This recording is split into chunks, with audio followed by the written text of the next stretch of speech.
Ngayon po, Madam Chair, ang malaking problema po natin, nagkalat po yung mga content creator na nagpo-promote ng online gambling.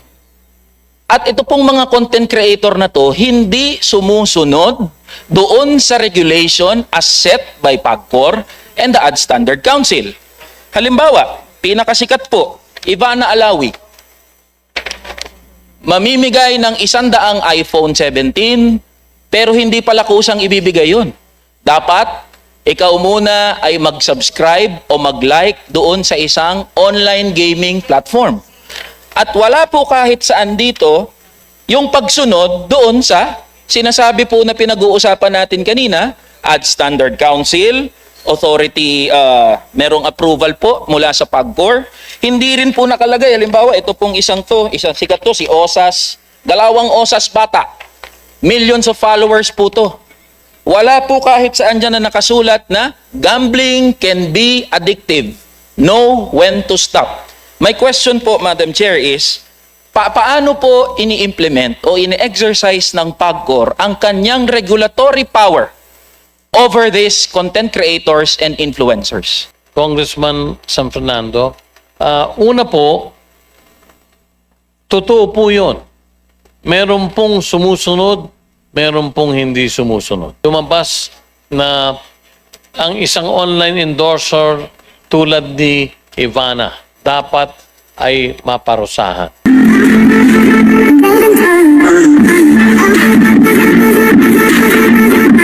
Thank you. Your Honor. So kapag pinag-usapan po natin tong market ng online gaming operation natin, pinatutungkulan po natin dito mga manggagawa, partikular, mga minimum wage earner, and low income earners po. Tama po ba? Tama po, Your Honor. Thank you. Noong July 2025 po, may pinirmahan na Memorandum of Understanding ang PAGCOR at ang Ad Standard Council. Sabi po dito, ang gambling ay pasok na doon sa must-screen category. Pwede niyo po bang ipaliwanag sa amin ano yung sakop ng must-screen category ng gambling? Ano yung mga sakop po nito? Your Honor, noong pong 2025, ang PAGCOR po, isa sa mga programa niya sa responsible gaming, ang pakikipag-ugnayan po sa Ad Standards Council. Kung napansin ninyo at kung naalala ko po, hearing po rito rin ng budget, hindi pa po namin napipirmahan yung aming pakikipag-ugnayan sa Ad Standards Council nung huli pong hearing natin ng budget ng PAGCOR for year 2026. Ang naganap po, at doon po naging isyong malaki, yung pong lahat ng billboard halos sa buong Maynila at gayon din sa mga major tollways ay punong, nakita po ng nating lahat, ay napakadami po sa mga billboard na ito ay nauukol sa online gaming. Kaya ako po ay naalarma rin at sa pakikipag-ugnayan po natin sa Ad Standards Council, nagkaroon po na ngayon ng panuntunan or nagkaroon ngayon ng struktura kung saan una, hindi na po pwedeng mag-advertise ng lantaran ang anumang uri ng online gaming operator, sino man ito, gayon din naman po maski yung land-based casinos natin. Kaya sometime po, binigyan ko po ng, kung di ako nagkakamali, 6 na pong araw na palugit ang lahat ng mga billboard na ito. Pero effective po noong September 2025 na ibaba na po natin lahat ito. Pangalawa, hindi na po pwedeng mag-advertise na lamang ang isang land-based operator, gayon din po, Your Honor, ang mga online gaming operators kung hindi dumadaan sa Ad Standards Council. Pangatlo po, ipinagbawal na rin po ng Ad Standards Council ang pag-advertise ng online gaming or land-based casino operations during prime time. Hindi na po sila pwedeng mag-advertise between 5 to 8 o'clock in the evening. At ngayon po, hindi na po maaari ka maglagay ng mga advertisement na naghihikayat. Nakalalamang po ngayon sa mga advertisements na nakikita natin sa kapaligiran ay meron pong paalala tungkol sa responsible gaming. So, yun po ang pinakabalangkas ng pakikipagkasunduan po ng PAGCOR sa Ad Standards Council. Thank you, Chair Al. So, binabanggit niyo po, hindi pa napirmahan. Nung pong isang taong naghihiring tayo, hindi pa po na... Pero ngayon po, nagkapirma. Pero ngayon po, ipinatutupad na po nila ngayon sa Okay po. pangkasalukuyan. Salamat, Chair Al.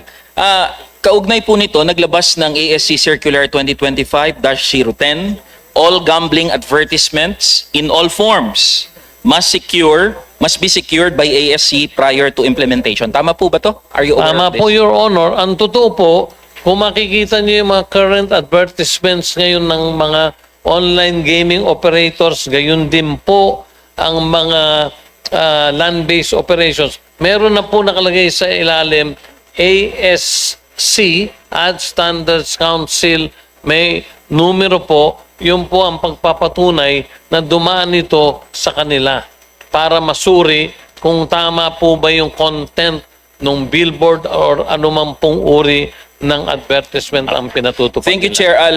Madam Chair, bago pumunta sa ASC, yung mga advertisers, kailangan po munang dumaan sa inyo at makasecure ng approval for advertising. Tama po ba to, Chair Al? Tama po, Your Honor. Nauuna po, ang nangyayari po ngayon, nauuna po sa amin at halos sabay pong nag-a-apply sa amin or himingi na approval sa amin, gayon din po sa Ad Standards Council. Thank you, Your Honor. Chair Al. Maraming salamat po sa clarification. So lahat ng forma ng advertising, may it be billboard, online, o kahit saan pa, dapat po mag-secure muna ng AA sa PAGCOR bago sila pumunta sa ASC para makakuha ng clearance para makapag-advertise. Tama po kayo, Your Honor. Ngayon po, Madam Chair, ang malaking problema po natin, nagkalat po yung mga content creator na nagpo-promote ng online gambling. At ito pong mga content creator na to, hindi sumusunod doon sa regulation as set by PAGCOR and the Ad Standard Council. Halimbawa, pinakasikat po, Ivana Alawi, mamimigay ng 100 iPhone 17, pero hindi pala kusang ibibigay yun. Dapat, ikaw muna ay mag-subscribe o mag-like doon sa isang online gaming platform. At wala po kahit saan dito yung pagsunod doon sa sinasabi po na pinag-uusapan natin kanina, Ad Standard Council, authority, merong approval po mula sa PAGCOR. Hindi rin po nakalagay. Halimbawa, ito pong isang sikat to, si Osas, 2 Osas bata. Millions of followers po to. Wala po kahit saan dyan na nakasulat na gambling can be addictive. Know when to stop. My question po, Madam Chair, is paano po ini-implement o ini-exercise ng PAGCOR ang kanyang regulatory power over these content creators and influencers? Madam Chairperson, I will, with your permission, I would like to answer. Congressman San Fernando, una po, totoo po yun. Meron pong sumusunod, meron pong hindi sumusunod. Ang akin pong gustong talakayin sa umagang ito ay yung pinunan ninyo na lumabas na ang isang online endorser tulad ni Ivana. Okay. Sa harap ninyo at sasagutin ko pong hindi po sila himingi ng permiso. Ano po ang ginawa ng PAGCOR? We fined the online gaming company 1 million pesos and together with that, gave them a stern warning na hindi na dapat maulit ito. Kung maulit ito, heavier fine and the possibility that it can lead, another violation can lead to the suspension and ultimately the cancellation of their license. So yan po na ipatupad namin. Nagbayad po sila ng 1 milyong piso at minandohan din po namin sila, Your Honor, na ihinto na yung nasabing promotion na yon. Pangalawa, meron po kayong pinakita rin na Posas Rosas. Your Honor, marami po dyan ay hindi mga licensee ng PAGCOR. Hanggang sa mga oras na ito, mahigit halos tumatabla lang po 50% ng nag-ooperate ay may lisensya ng PAGCOR, 50% po naman ay illegal. Kaya ang akin po, kung wala pong tinutukoy dyan, hindi po kamukha nung kay Ivana kanina, Your Honor, na inyong tinukoy, nag-identify siya ng online gaming operator. Legal po yun. Meron po kaming karapatang mag-issue ng isang warning at magpabayad ng fine. Pero gusto ko pong liwanagin sa miyembro ng committee ito, gayon din naman sa ating buting chairperson, na 50% of the current operators of online gaming are illegal. Meaning, we do not have any jurisdiction over them. Nung ako po ay nag-assume ng chairmanship ng PAGCOR, ay halos nasa 8 to 10% pa lang po ang legal noon. Pero with our reforms, with the structure that we have set up, medyo nakaangat na po at sa ngayon, ang amin pong paniwala ay nasa halos tabla na po 50-50. Pero hindi pa po, Congressman San Fernando, mahinto yung illegal online gaming operators.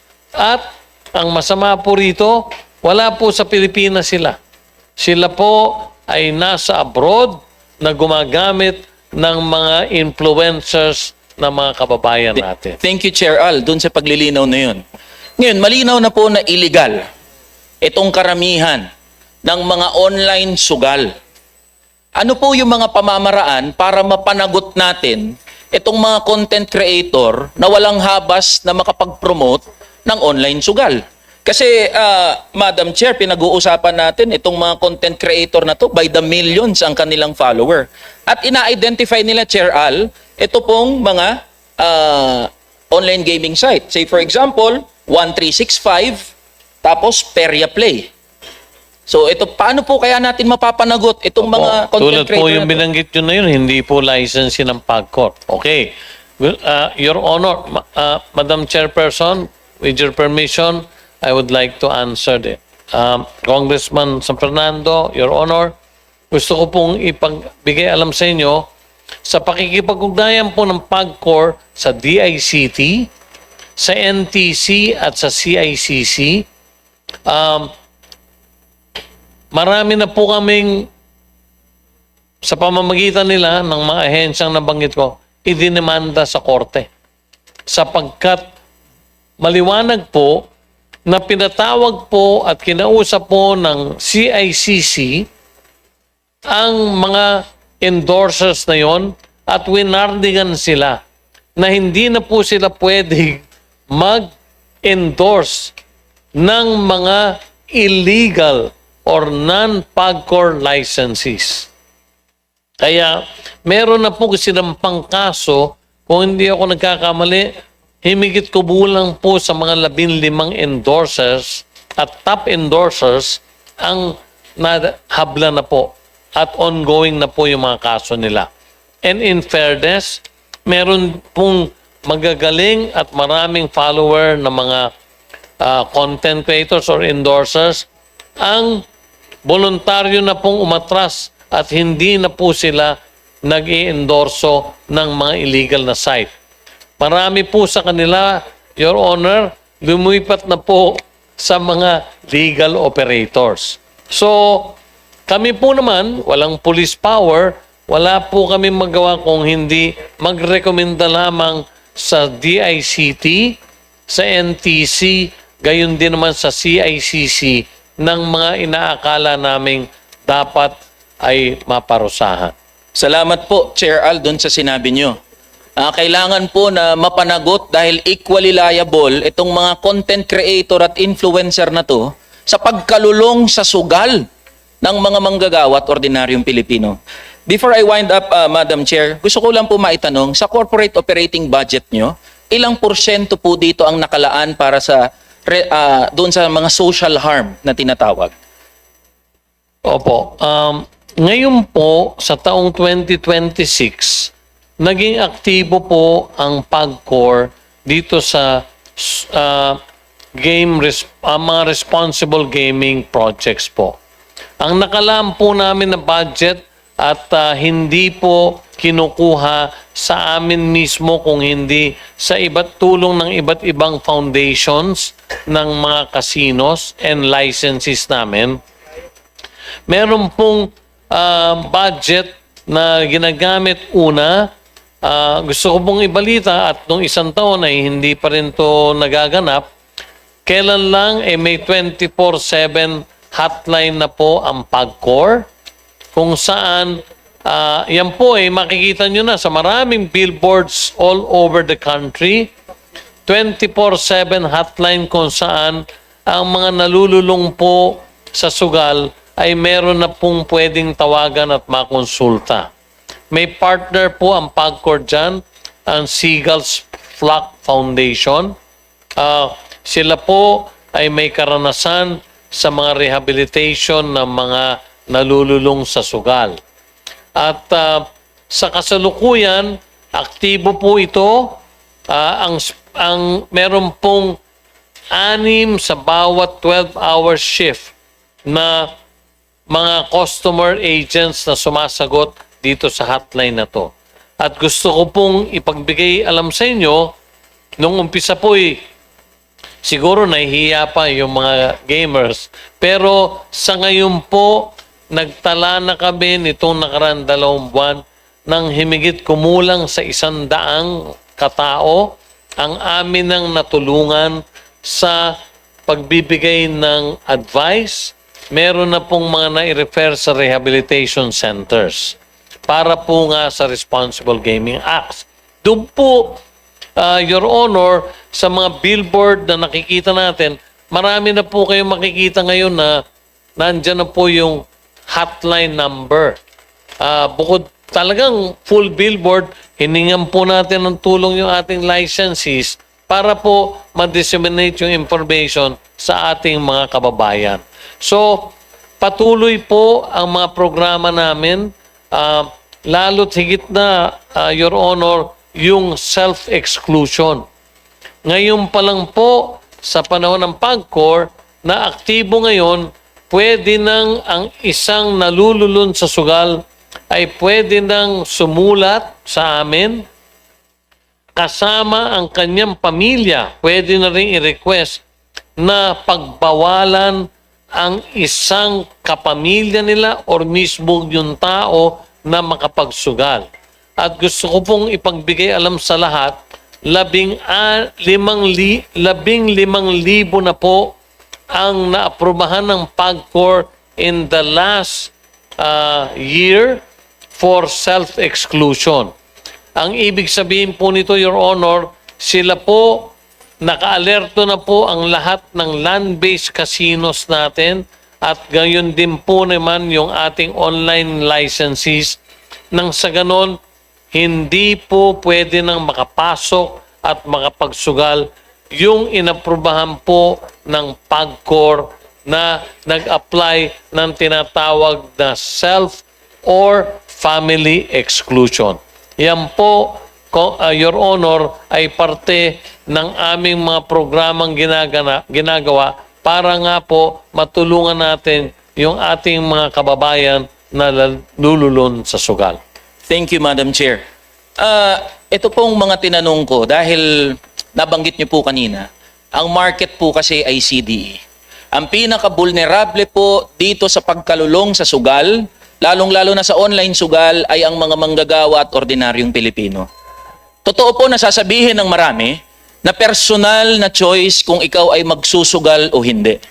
Pero para sa isang gipit na manggagawa, makikita niya halimbawa si Ivana Alawi, si Vice Ganda, si Vic Soto, na magpo-promote ng sugal, aakalain nila na po pwede naman pala kaming magsugal para lang makatawid dito sa aming pangangailangan sa aming bahay.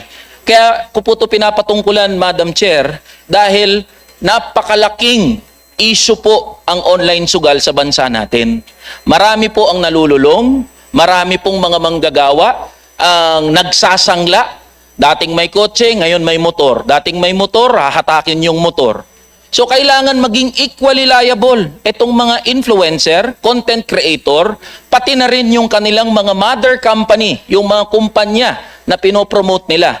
Dahil grabe po ang social harm at social cost ng pagkalulong sa sugal. At Madam Chair, natutuwa po ko dahil kaisa po natin ng PAGCOR, binanggit po na merong commitment para sawatahin itong mga online influencer at content creator na nagpo-promote, walang habas na nagpo-promote ng online sugal. Yun lamang po, Madam Chair. Maraming salamat po. Thank you, Representative San Fernando.